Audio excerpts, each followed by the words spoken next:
Assalamualaikum warahmatullahi wabarakatuh. Perkenalkan, nama saya Siti Nur Eni, mahasiswa STKIP Pangeran Dharma Kusuma Indramayu dengan NIM 221011941, Prodi Pendidikan Ekonomi semester 4D. Video ini saya buat untuk memenuhi tugas mata kuliah perilaku organisasi. Baik, di sini saya akan menjelaskan materi mengenai keragaman dalam perilaku organisasi.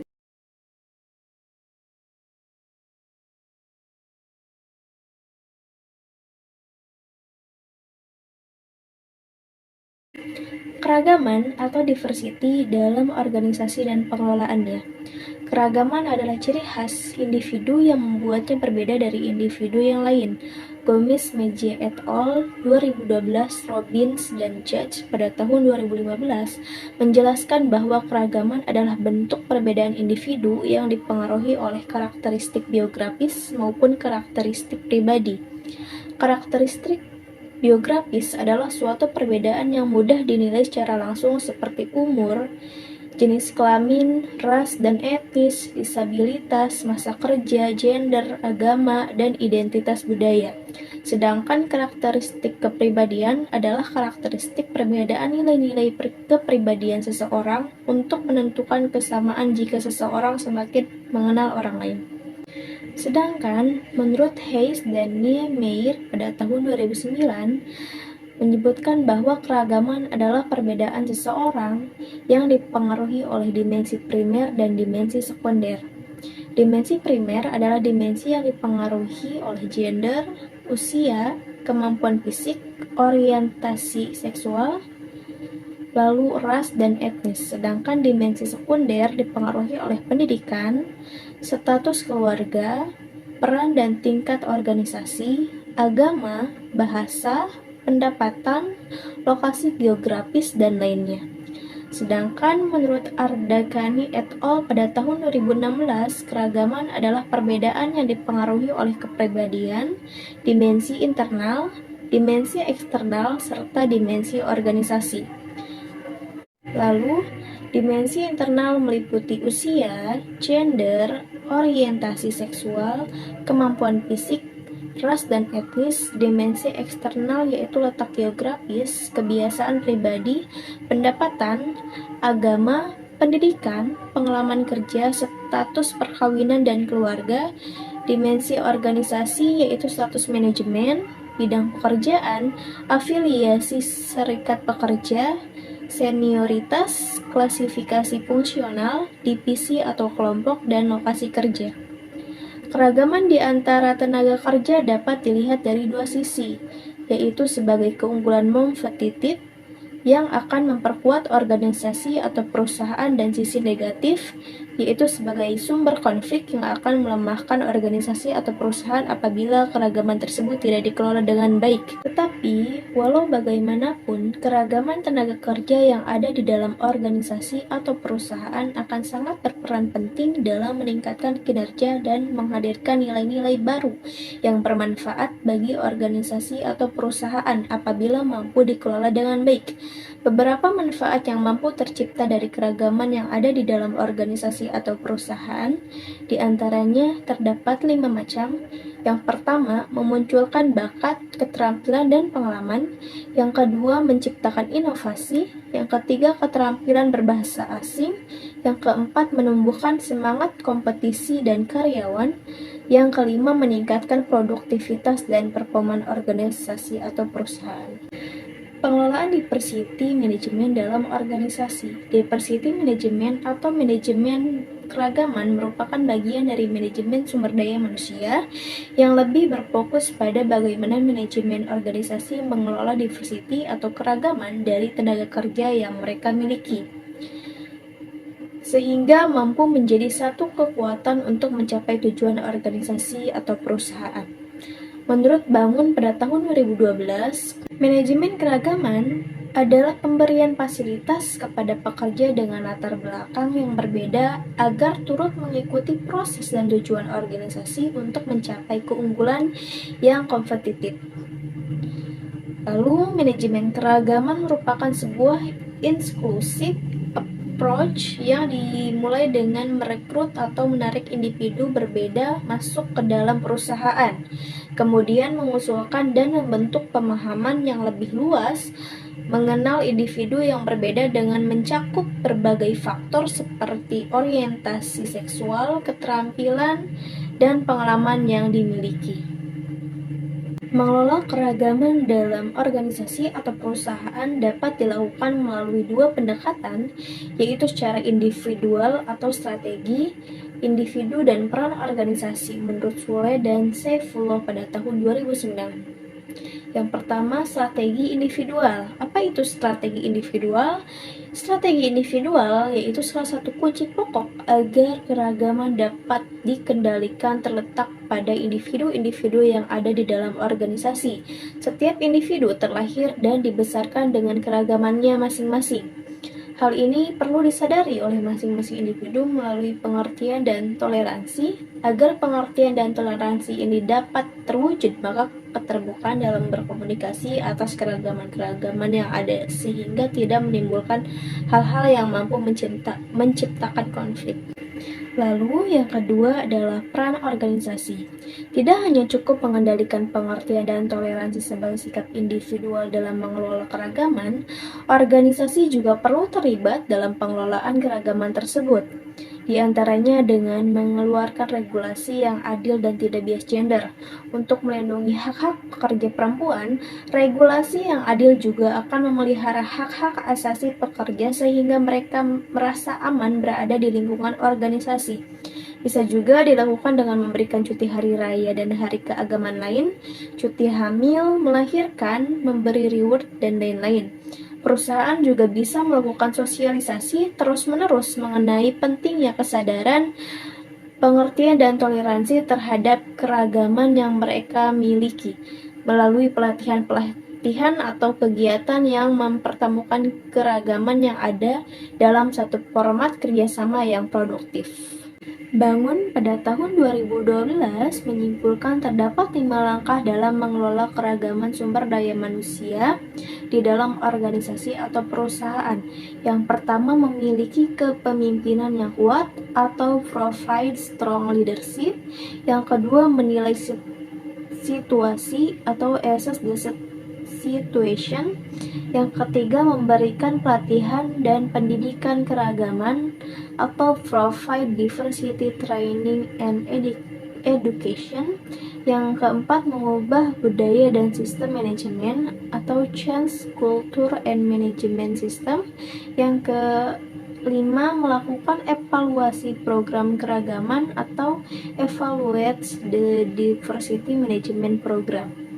Selanjutnya, langkah konkret realisasi diversity management.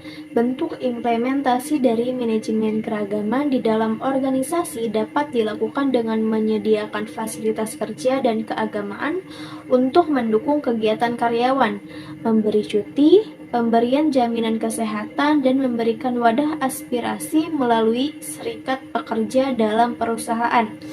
Lalu Bangun pada tahun 2012 menjelaskan bahwa bentuk implementasi manajemen keragaman bisa dilakukan dengan memberikan kepercayaan penuh kepada karyawan dalam proses melakukan kegiatan organisasi, seperti menyediakan prasarana dan sarana serta fasilitas olahraga untuk karyawan, kegiatan yang mendukung hobi karyawan seperti musik.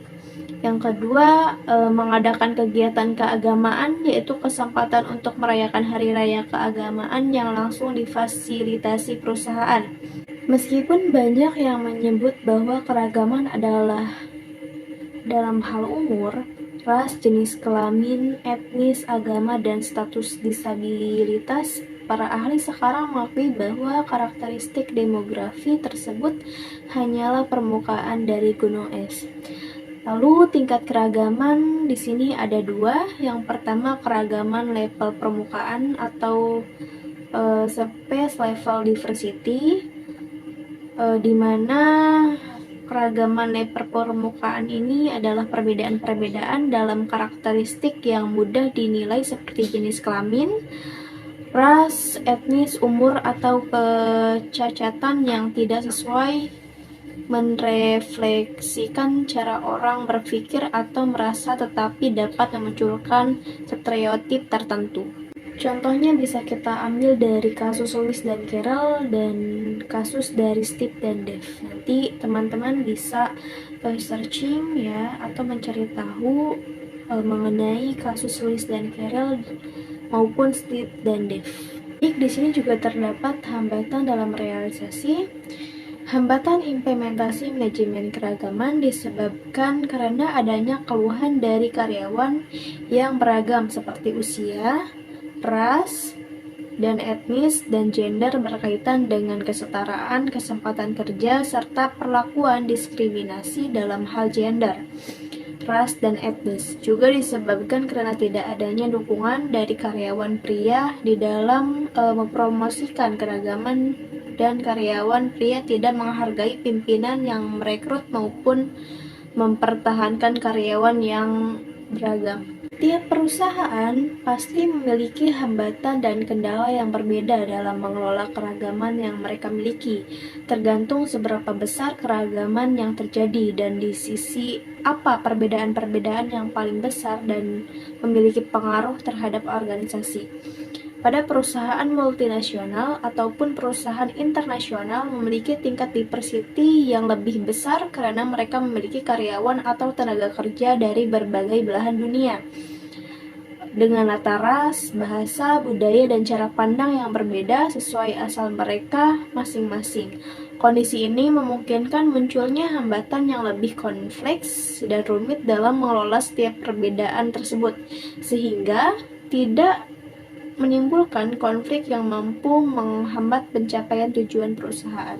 Organisasi juga seharusnya mengomunikasikan kebijakannya pada pekerja sehingga mereka dapat memahami bagaimana dan mempraktikkan praktik tertentu diikuti. Komunikasi harus fokus sebanyak mungkin pada kualifikasi dan kinerja, menekankan kelompok tertentu sebagai pihak yang membutuhkan lebih banyak bantuan bisa menjadi umpan balik yang buruk.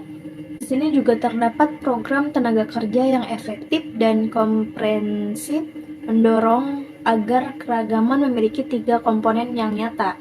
Yang pertama, mereka mengajarkan manajer yang mengenai kerangka kerja legal bagi peluang pekerjaan yang sama dan mendorong perlakuan adil atas semua orang tanpa memandang karakteristik demografisnya.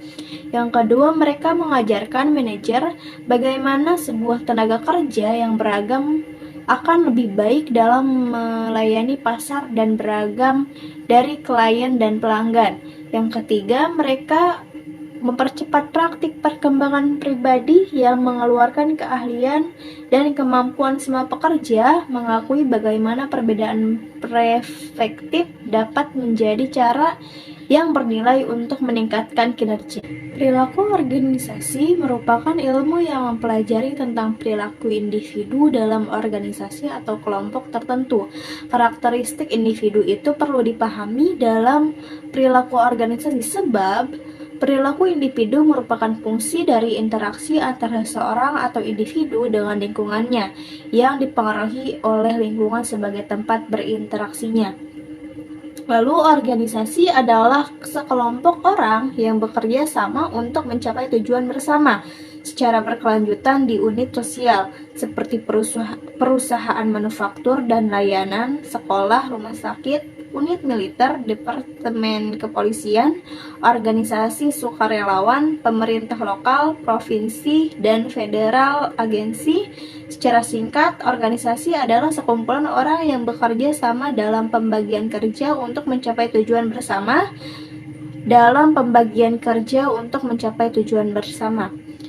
Lalu, organisasi juga dibatasi oleh sistem interaksi sosial terstruktur yang menunjukkan hubungan otoritas, sistem komunikasi, dan penggunaan insentif. Mereka biasanya memiliki beberapa bentuk hierarki, curam, atau dangkal.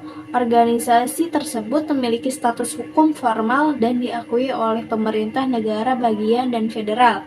Dalam implementasinya, Pemahaman tentang perilaku organisasi sangatlah penting. Bagaimanapun, banyak hal terjadi dalam organisasi karena pekerjaan individu dan tim membuat sesuatu terjadi. Seperti yang diperlihatkan oleh subjudul bab ini, orang-orang membuat perbedaan. Dengan pemahaman tentang dinamika perilaku manusia dalam organisasi, manajer sepenuhnya siap untuk memobilisasi sumber daya manusia dan menggunakan berbagai talenta untuk menerapkan strategi terbaik guna mencapai misi dan tujuan organisasi. Lalu ada juga keragaman. Keragaman adalah faktor apapun yang membedakan satu individu dari yang lain, yaitu faktor yang membuat dua atau lebih individu berbeda. Perbedaan tersebut sering ditemukan pada ras, etnis, serta latar belakang sosial ekonomi, geografis, dan akademis atau profesional. Dalam konteks ini, motivasi adalah kekuatan yang mendorong individu untuk melakukan sesuatu dalam mencapai hasil atau tujuan yang diinginkan. Motivasi kerja merupakan salah satu jenis tekanan psikologis dalam diri individu sebagai penentu arah perilakunya dalam organisasi, tingkat usahanya, dan kemampuan dalam merespon hambatan. Dalam sebuah organisasi, pastinya terdiri dari berbagai sumber daya manusia yang beragam, dari segi kemampuan intelektual maupun disiplin ilmu masing-masing.